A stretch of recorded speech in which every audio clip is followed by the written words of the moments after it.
Na primeira carta de João, capítulo 2, versículo 1, está escrito assim: Meus filhinhos, não pequeis, mas se pecardes, temos o advogado para com o Pai, Jesus Cristo, o justo.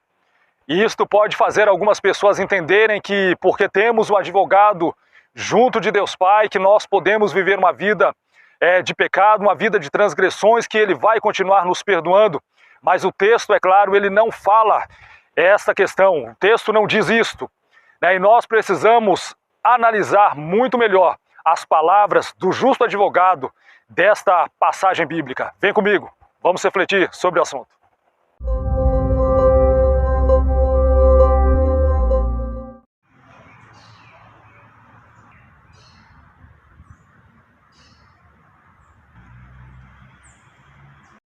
Algumas pessoas com certeza entendem esse texto bíblico de forma errada, de forma errônea, pensando que porque Jesus, Ele é o nosso advogado junto ao Pai, que nós podemos continuar vivendo uma vida de transgressões. Mas o texto, é claro, não fala sobre isso. O texto deixa claro que, mesmo diante de algumas circunstâncias, situações de pecado, é lógico, se nós recorremos a Deus por intermédio de Cristo, haverá perdão, haverá misericórdia da parte de Deus para as nossas vidas. Porém, o texto, ele deixa muito claro que Jesus Cristo, Ele é o nosso advogado. Mas isso tem que nos fazer entender também que o Senhor Jesus, uma vez que nos perdoa, Ele não quer que nós continuemos a viver uma vida de pecado, muito pelo contrário. Tanto é que nós vamos fazer algumas reflexões aqui em algumas palavras citadas pelo nosso Senhor Jesus Cristo. Por exemplo, Mateus 4,17 diz assim: Daí por diante passou Jesus a pregar e a dizer: Arrependei-vos, porque está próximo o reino de Deus. Observa que a primeira palavra, a primeira pregação que Jesus ele começa no seu ministério terreno é justamente chamando o povo ao arrependimento.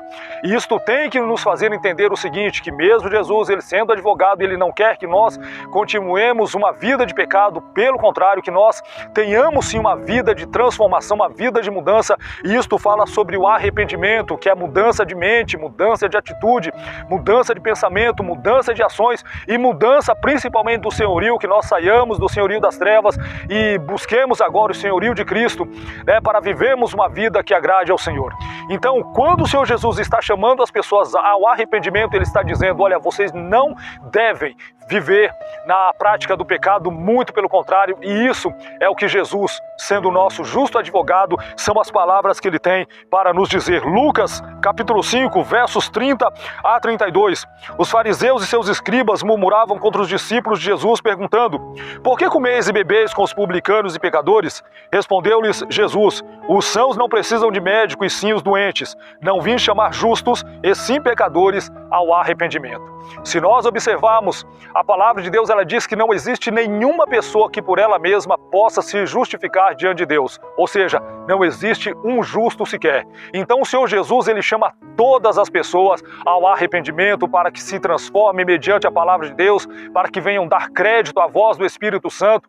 Então nós vemos o Senhor Jesus dizendo que todas as pessoas, porque do pecado original, estão enfermas nas suas almas, nos seus pensamentos, andando em transgressão contra Deus, e Ele tem chamado essas pessoas para que Ele possa curá-las. Ele diz: Vinde a mim os cansados, oprimidos, e eu vos aliviarei. Tomem sobre vós meu jugo, aprendam de mim, que sou manso e humilde de coração, e encontrareis descanso para as vossas almas. Então o Senhor Jesus, Ele chama as pessoas para o arrependimento, e Ele chama todas as pessoas que estão enfermas porque do pecado, Ele chama, e somente Ele tem condições de curar essas pessoas. No Evangelho de João, capítulo 3, versos 4 e 5, Jesus, em uma conversa com Nicodemos, ele fala sobre o novo nascimento. Então o justo advogado, que é Cristo, ele chama todas as pessoas para uma nova vida na presença de Deus por intermédio do novo nascimento. João 3, 4 e 5 diz assim: Disse-lhe Nicodemos: Como pode um homem nascer de novo, sendo velho?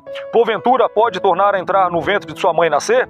Jesus respondeu: Na verdade digo que aquele que não nascer da água e do Espírito não pode entrar no reino de Deus. Duas coisas aqui. Primeiro, nascer da água, o batismo para a remissão dos pecados. né, como João Batista pregava e batizava as pessoas ali que confessavam a sua fé, confessavam os seus delitos, e agora o Senhor Jesus, ele falando para Nicodemos, as pessoas precisam nascer primeiro da água, que simboliza aí a morte para o mundo, para o pecado, e uma nova vida com Deus por intermédio do batismo. Mas ele também fala nascer do Espírito, ou seja, agora a pessoa está sendo guiada, está sendo liderada pela pessoa bendita do Espírito Santo. Sem essas duas coisas, o próprio Senhor Jesus, ele diz, não tem como entrar no reino de Deus, não tem como fazer parte do reino dos céus se não nascer de novo, se não nascer da água, se não nascer do Espírito. João 8, dos versos 9 a 11 diz assim: mas ouvindo eles esta resposta e acusados pela própria consciência, foram se retirando um por um, a começar pelos mais velhos até os últimos, ficando só Jesus e a mulher no meio onde estava.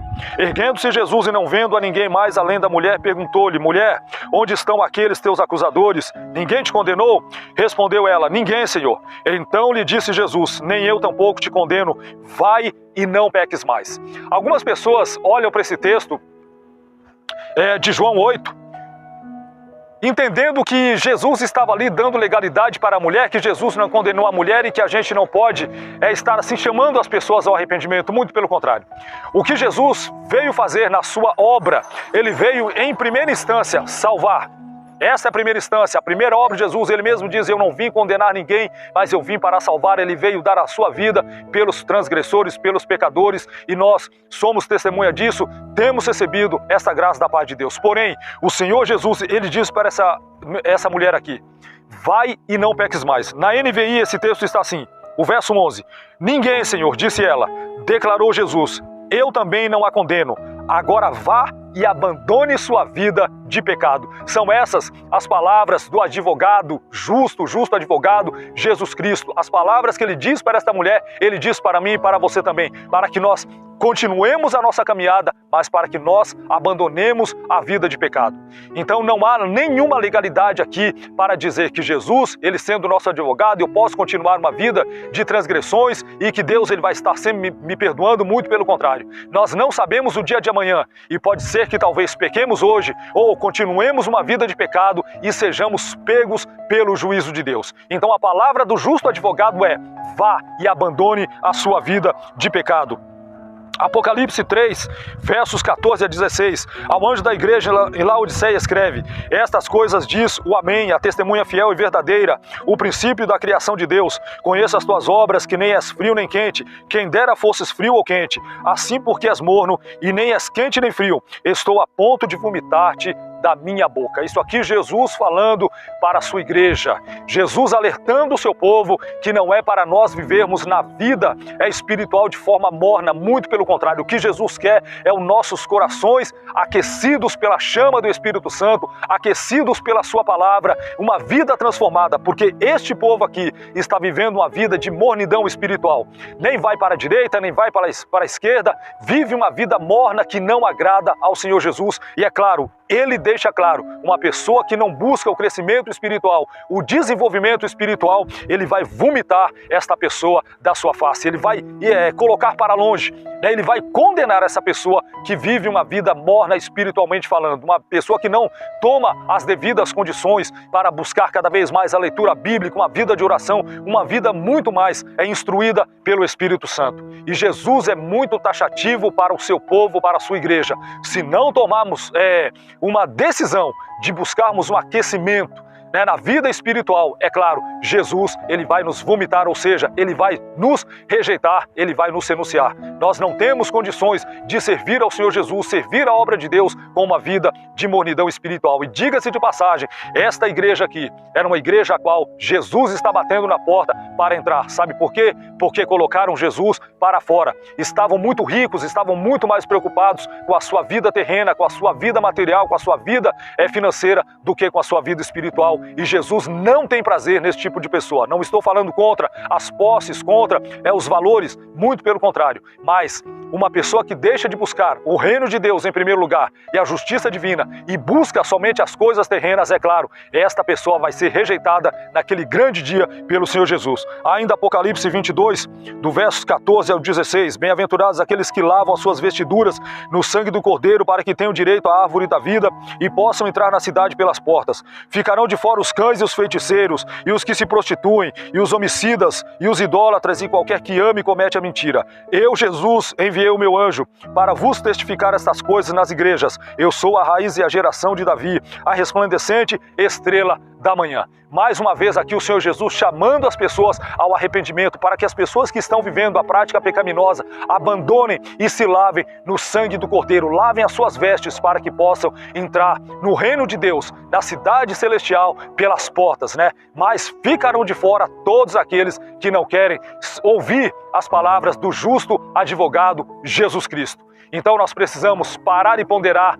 nas palavras que este mesmo advogado fala para nós. Ele tem, assim, advogado as nossas causas, porém, nós precisamos ouvir e prestar atenção e abrigar dentro do nosso coração, da nossa alma, da nossa mente e dos nossos pensamentos as palavras do justo advogado Jesus Cristo. Amém? Que você reflita nesta palavra e que o Senhor Jesus, Ele te dê um entendimento daquilo que Ele quer para a sua vida. Amém? Deus te abençoe em nome de Jesus.